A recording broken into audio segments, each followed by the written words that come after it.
Hello friends, welcome to my channel. આજે આપણે બનાવીશું પનીર કોરમા. જો તમે મારી ચેનલ પર નવા હો તો મારી ચેનલને સબસ્ક્રાઈબ કરજો, જેથી આવનારી નવી વિડીયોની નોટિફિકેશન તમને સૌથી પહેલાં મળી શકે. તો ચાલો આપણે રેસીપી સ્ટાર્ટ કરીશું. સૌપ્રથમ મેં અહીંયા આ રીતે ગરમ મસાલા લીધા છે, 3 સૂકા લાલ મરચાં, 2 લાકડી તજની લીધી છે, 2 લવિંગ, 1 તમાલપત્ર અને 2 આ રીતના ચક્રી ફૂલ લીધા છે. તો આ બધા ખડા મસાલા છે, એને આપણે તેલમાં સાતળીશું. અહીંયા મેં 4 ટેબલ સ્પૂન તેલ ગરમ કરવા મૂક્યું છે. તેલ હલકું ગરમ થાય એટલે આપણે એમાં જે મસાલા છે એ નાખી દઈશું. તજ, ચક્રી ફૂલ, લવિંગ, લાલ મરચાં, તમાલપત્ર અને સાથે અહીંયા મેં 2 ઇલાયચી લીધી છે, એ નાખી દઈશું. આ મસાલાને આપણે 10 સેકન્ડ સુધી આ રીતે તેલમાં લો ફ્લેમ ઉપર શેકી લઈશું. ગેસની ફ્લેમ એકદમ લો રાખીશું આપણે.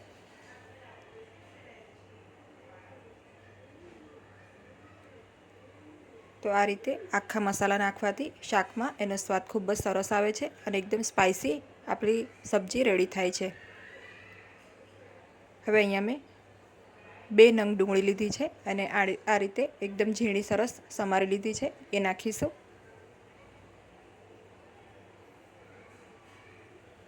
તેલમાં એક વખત મિક્સ કરી લઈએ. અત્યારે આપણે ગેસની ફ્લેમને મીડિયમ કરી દઈશું.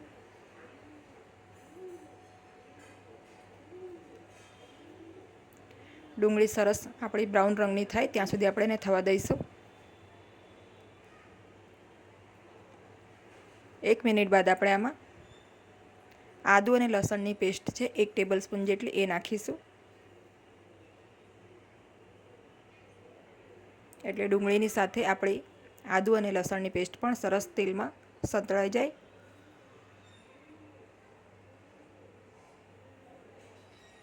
પેસ્ટ નાખ્યા બાદ 2 મિનિટ આપણે થવા દઈશું. એટલે ટોટલ આપણે 3 થી 4 મિનિટ ડુંગળીને થવા દઈશું.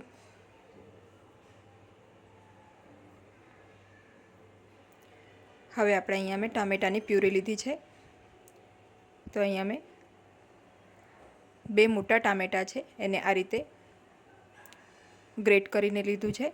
તમે ઈચ્છો તો એને મિક્સીમાં ક્રશ કરીને પણ લઈ શકો છો.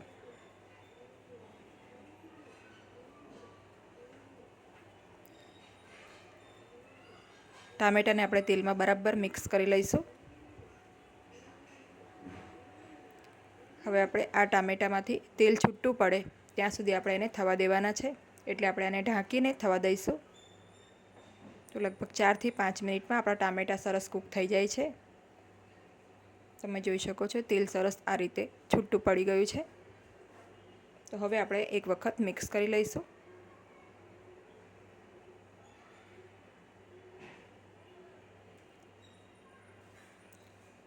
હવે આપણે આમાં મસાલા નાખી દઈશું.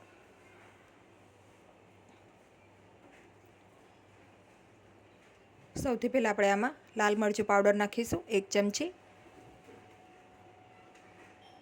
ત્યારબાદ હળદર પાવડર અડધી ચમચી નાખીશું. ધાણા જીરુંનો પાવડર છે 1 ચમચી, એ નાખીશું. સ્વાદ પ્રમાણે મીઠું એડ કરી દઈશું. અહીંયા મેં કાશ્મીરી લાલ મરચું લીધું છે 2 ચમચી જેટલું, એ નાખીશું. કાશ્મીરી લાલ મરચું નાખવાથી શાકનો કલર ખૂબ જ સરસ આવે છે, એમાં તીખાશ હોતી નથી. તો હવે આપણે આ મસાલાને પણ સરસ રીતે તેલમાં થવા દઈશું. સારી રીતે પહેલાં મિક્સ કરી લઈશું.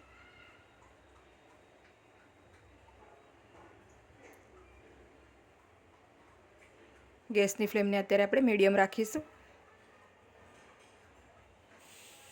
અને હવે આપણે આમાં પાણી એડ કરવાનું છે. તો અહીંયા મેં 1/4 કપ જેટલું પાણી લીધું છે. પાણી નાખીને સારી રીતે મિક્સ કરી લઈશું અને પાણીની સાથે આ મસાલાને આપણે કૂક કરીશું. આ રીતે કરવાથી મસાલા ખૂબ સારી રીતે કૂક થાય છે, સાથે સાથે શાકમાં એનો સ્વાદ પણ પ્રોપર આવે છે. એટલે હવે આપણે આ રીતે પાણી નાખીને મસાલાને 5 થી 6 મિનિટ જેટલું કૂક કરીશું. જ્યાં સુધી પાણી બધું બળી જાય ત્યાં સુધી આપણે એને કૂક કરીશું. તો આપણે આને ઢાંકીને થવા દઈશું, જેથી બધું પાણી સરસ રીતે બળી જાય. તો 4 થી 5 મિનિટમાં તેલ છૂટું પડી જશે. તમે જોઈ શકો છો પાણી બધું બળી ગયું છે અને તેલ આ રીતે ઉપર આવી ગયું છે.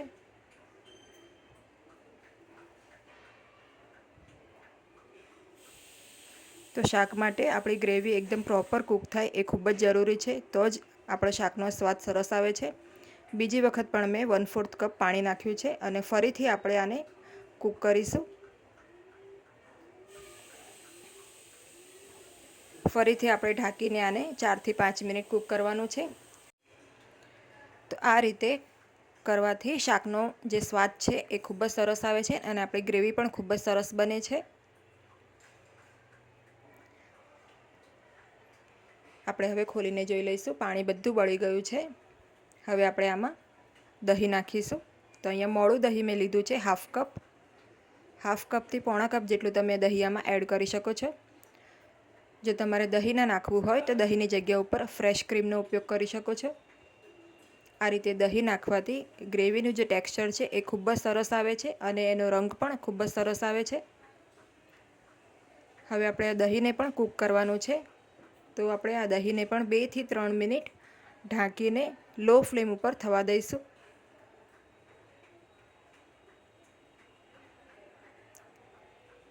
આ રીતે સરખી રીતે પહેલાં મિક્સ કરી લઈશું, ત્યારબાદ ઢાંકીને એને થવા દઈશું.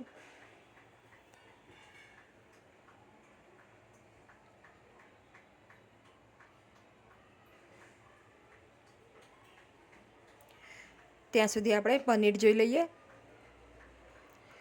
તો અહીંયા મેં 200 ગ્રામ પનીર લીધું છે અને પનીરના આ રીતે લંબચોરસ ટુકડા કર્યા છે. તમે પનીર તમારી ઈચ્છા પ્રમાણે મનગમતા શેપમાં કટ કરી શકો છો, પણ પનીર કોરમામાં આ રીતના લંબચોરસ ટુકડા સારા લાગે છે. હવે આપણે ગ્રેવી ચેક કરી લઈશું. તમે જોઈ શકો છો આ રીતે સરસ તેલ ઉપર આવી ગયું છે અને આપણી ગ્રેવીનું ટેક્સચર એકદમ પરફેક્ટ છે. અત્યારે રંગ પણ શાકનો ખૂબ જ સરસ આવ્યો છે, તમે જોઈ શકો છો.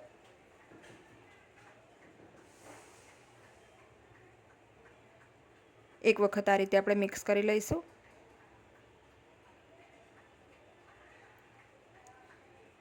હવે આપણે આમાં જે પનીરના ટુકડા છે એ નાખી દઈશું.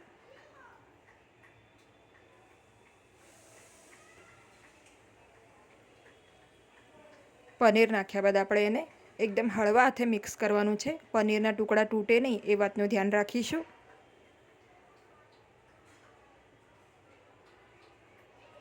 તો આ રીતે નાની નાની વાતોનું ધ્યાન રાખીને જો તમે આ શાક બનાવશો તો આ શાક ખૂબ જ ટેસ્ટી બનશે. એકદમ રેસ્ટોરન્ટ જેવું જ આ શાક લાગે છે, ઘરે બનાવેલું છે તો પણ.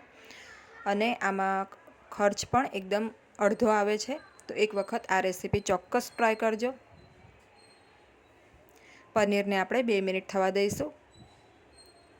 ત્યારબાદ આપણે આમાં શેકેલી કસૂરી મેથી છે એને આ રીતે મસળીને આપણે નાખીશું 1 ચમચી. સાથે 5 ચમચી જેટલો ગરમ મસાલો અથવા તો કિચન કિંગ મસાલો જે અવેલેબલ હોય એ તમે નાખજો. મિક્સ કરી લઈશું. હવે ફક્ત આને આપણે 1 મિનિટ માટે થવા દઈશું.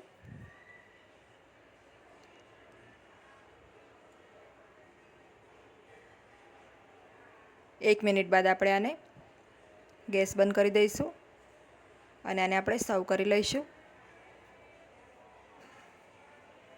તો રેડી છે એકદમ ટેસ્ટી એવું રેસ્ટોરન્ટ સ્ટાઇલ જેવું પનીર કોરમા, જેને તમે પૂરી, શાક, પરાઠા સાથે સર્વ કરી શકો છો. ખૂબ જ ટેસ્ટી બને છે આ શાક. એક વખત જરૂરથી ટ્રાય કરજો. જો તમને મારી આજની આ રેસીપી ગમી હોય તો વિડીયોને લાઇક અને શેર કરજો અને મારી ચેનલને સબસ્ક્રાઈબ કરજો. Thanks for watching.